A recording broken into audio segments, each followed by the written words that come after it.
रावण के जन्म की कथा। जब श्री राम अयोध्या में राज्य करने लगे तब एक दिन समस्त ऋषि मुनि श्री रघुनाथ जी का अभिनंदन करने के लिए अयोध्यापुरी में आए। श्री रामचंद्र जी ने उन सबका यथोचित सत्कार किया। वार्तालाप करते हुए अगस्त्य मुनि कहने लगे, युद्ध में आपने जो रावण का संहार किया वह कोई बड़ी बात नहीं है, परंतु द्वंद्व युद्ध में लक्ष्मण के द्वारा इंद्रजित का वध सबसे अधिक आश्चर्य की बात है। यह मायावी राक्षस युद्ध में सब प्राणियों के लिए अवध्य था। उनकी बात सुनकर रामचंद्र जी को बड़ा आश्चर्य हुआ। वे बोले, मुनिवर, रावण और कुंभकर्ण भी तो महान पराक्रमी थे, फिर आप केवल इंद्रजित मेघनाद की ही इतनी प्रशंसा क्यों करते हैं? महोदर, प्रहस्त, विरूपाक्ष भी कम वीर न थे। इस पर अगस्त्य मुनि बोले, इस प्रश्न का उत्तर देने से पहले मैं तुम्हें रावण के जन्म, वर प्राप्ति आदि का विवरण सुनाता हूँ। ब्रह्मा जी के पुलस्त्य नामक पुत्र हुए थे जो उन्हीं के समान तेजस्वी और गुणवान थे। एक बार वे महगिरी पर तपस्या करने गए। वह स्थान अत्यंत रमणीक था, इसलिए ऋषियों, नागों, राजर्षियों आदि की कन्याएं वहां क्रीड़ा करने आ जाती थीं। इससे उनकी तपस्या में विघ्न पड़ता था। उन्होंने उन्हें वहां आने से मना किया। जब वे नहीं मानी तो उन्होंने शाप दे दिया कि कल से जो लड़की यहाँ मुझे दिखाई देगी वह गर्भवती हो जाएगी।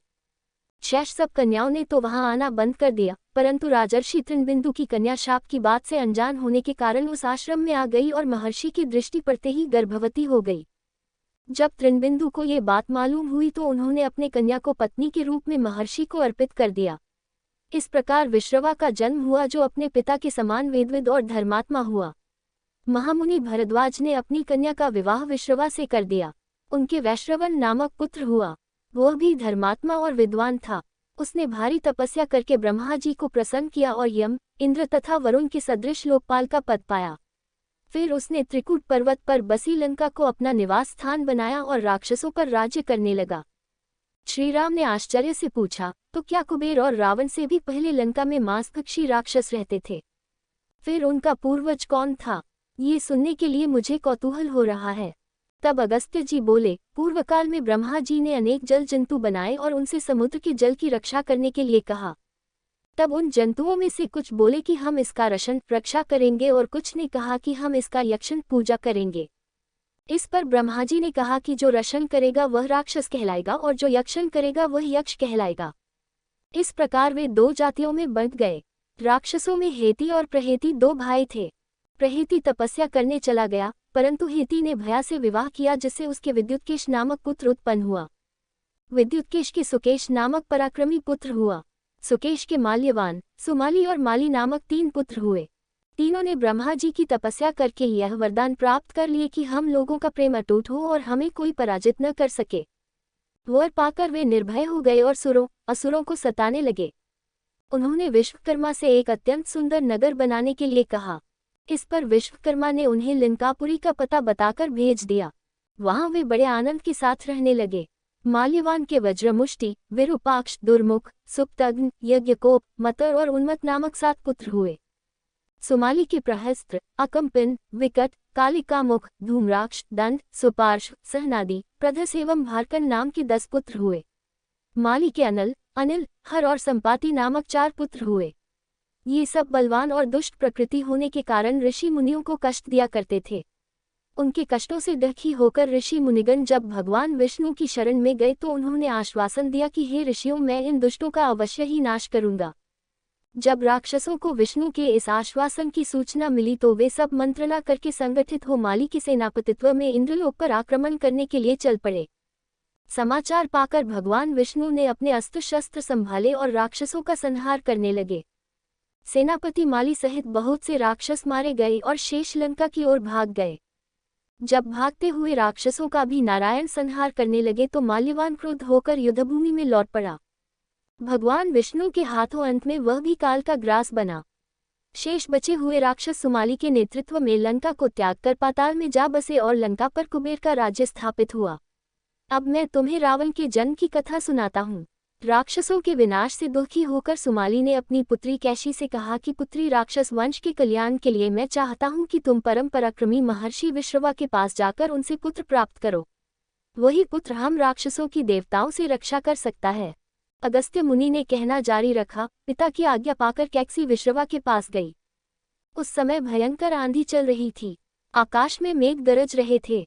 कैकसी का अभिप्राय जानकर विश्रवा ने कहा कि भद्रे, तुम इस कुबेला में आई हो। मैं तुम्हारी इच्छा तो पूरी कर दूंगा, परंतु इससे तुम्हारी संतान दुष्ट स्वभाव वाली और क्रूरकर्मा होगी। मुनि की बात सुनकर कैकसी उनके चरणों में गिर पड़ी और बोली कि भगवान, आप ब्रह्मवादी महात्मा हैं। आपसे मैं ऐसी दुराचारी संतान पाने की आशा नहीं करती, अतः आप मुझ पर कृपा करें। कैकसी के वचन सुनकर मुनि विश्रवा ने कहा कि अच्छा, तो तुम्हारा सबसे छोटा पुत्र सदाचारी और धर्मात्मा होगा। इस प्रकार कैकसी के 10 मुख वाले पुत्र का जन्म हुआ, जिसका नाम दशग्रीव रखा गया। उसके पश्चात कुंभकर्ण, शूर्पणखा और विभीषण के जन्म हुए। दशग्रीव और कुंभकर्ण अत्यंत दुष्ट थे, किंतु विभीषण धर्मात्मा प्रकृति का था। अपने भाई वैश्रवन से भी अधिक पराक्रमी और शक्तिशाली बनने के लिए दशग्रीव ने अपने भाइयों सहित ब्रह्मा जी की तपस्या की। ब्रह्मा के प्रसन्न होने पर दशग्रीव ने मांगा कि मैं गरुड़, नाग, यक्ष, दैत्य, दानव, राक्षस तथा देवताओं के लिए अवध्य हो जाऊं। ब्रह्मा जी ने तथास्तु कहकर उसकी इच्छा पूरी कर दी। विभीषण ने धर्म में अविचल मति का और कुंभकर्ण ने वर्षों तक सोते रहने का वरदान पाया। फिर दशग्रीव ने लंका के राजा कुबेर को विवश किया कि वह लंका छोड़कर अपना राज्य उसे सौंप दे। अपने पिता विश्रवा के समझाने पर कुबेर ने लंका का परित्याग कर दिया और रावण अपनी सेना, भाइयों तथा सेवकों के साथ लंका में रहने लगा। लंका में जम जाने के बाद अपने बहन शूर्पणखा का विवाह कालका के पुत्र दानवराज विद्युविह्वा के साथ कर दिया। उसने स्वयं दिति के पुत्र मय की कन्या मंदोदरी से विवाह किया, जो हेमा नामक अप्सरा के गर्भ से उत्पन्न हुई थी। विरोचन कुमार बलि की पुत्री वज्रज्वला से कुंभकर्ण का और गंधर्वराज महात्मा शैलूष की कन्या सरमा से विभीषण का विवाह हुआ। कुछ समय पश्चात मंदोदरी ने मेघनाद को जन्म दिया, जो इंद्र को परास्त कर संसार में इंद्रजित के नाम से प्रसिद्ध हुआ। सत्ता के मद में रावण उच्छृंखल हो देवताओं, ऋषियों, यक्षों और गंधर्वों को नाना प्रकार से कष्ट देने लगा। एक बार उसने कुबेर पर चढ़ाई करके उसे युद्ध में पराजित कर दिया और अपनी विजय की स्मृति के रूप में कुबेर के पुष्पक विमान पर अधिकार कर लिया। उस विमान का वेग मन के समान तीव्र था। वह अपने ऊपर बैठे हुए लोगों की इच्छानुसार छोटा या बड़ा रूप धारण कर सकता था। विमान में मणि और सोने की सीढ़ियां बनी हुई थीं और तपाए हुए सोने के आसन बने हुए थे। उस विमान पर बैठकर जब वह शरवण नाम से प्रसिद्ध सरकंडों के विशाल वन से होकर जा रहा था, तो भगवान शंकर के पार्षद नंदीश्वर ने उसे रोकते हुए कहा कि दशग्रीव, इस वन में स्थित पर्वत पर भगवान शंकर क्रीड़ा करते हैं, इसलिए यहाँ सभी सुर, असुर, यक्ष आदि का आना निषिद्ध कर दिया गया है। नंदीश्वर के वचनों से क्रुद्ध होकर रावण विमान से उतरकर भगवान शंकर की ओर चला। उसे रोकने के लिए उससे थोड़ी दूर पर हाथ में शूल लिए नंदी दूसरे शिव की भांति खड़े हो गए। उनका मुख वानर जैसा था। उसे देखकर रावण ठहाका मारकर हंस पड़ा। इससे कुपित हो नंदी बोले कि दशानन, तुमने मेरे वानर रूप की अवहेलना की है, इसलिए तुम्हारे कुल का नाश करने के लिए मेरे ही समान पराक्रमी रूप और तेज से संपन्न वानर उत्पन्न होंगे। रावण ने इस ओर तनिक भी ध्यान नहीं दिया और बोला कि जिस पर्वत ने मेरे विमान की यात्रा में बाधा डाली है, आज मैं उसी को उखाड़ फेंकूंगा। ये कहकर उसने पर्वत के निचले भाग में हाथ डालकर उसे उठाने का प्रयत्न किया। जब पर्वत हिलने लगा तो भगवान शंकर ने उस पर्वत को अपने पैर के अंगूठे से दबा दिया। इससे रावण का हाथ बुरी तरह से दब गया और वह पीड़ा से चिल्लाने लगा। जब वह किसी प्रकार से हाथ न निकाल सका तो रोते रोते भगवान शंकर की स्तुति और क्षमा प्रार्थना करने लगा। इस पर भगवान शंकर ने उसे क्षमा कर दिया और उसके प्रार्थना करने पर उसे एक चंद्रहास नामक खड्ग भी दिया। अगस्त्य मुनि ने आगे कहा, एक दिन हिमालय प्रदेश में भ्रमण करते हुए रावण ने अमित तेजस्वी ब्रह्मर्षि कुशध्वज की कन्या वेदवती को तपस्या करते देखा। उस देखकर वह मुग्ध हो गया और उसके पास आकर उसका परिचय तथा अविवाहित रहने का कारण पूछा। वेदवती ने अपने परिचय देने के पश्चात बताया कि मेरे पिता विष्णु से मेरे विवाह करना चाहते थे। इससे क्रुद्ध होकर मेरी कामना करने वाले दैत्यराज शंभु ने सोते में उनका वध कर दिया।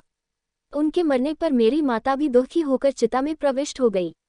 तब से मैं अपने पिता की इच्छा पूरी करने के लिए भगवान विष्णु की तपस्या कर रही हूँ। उन्हीं को मैंने अपना पति मान लिया है। पहले रावण ने वेदवती को बातों में फुसलाना चाहा, फिर उसने जबरदस्ती करने के लिए उसके केश पकड़ लिए।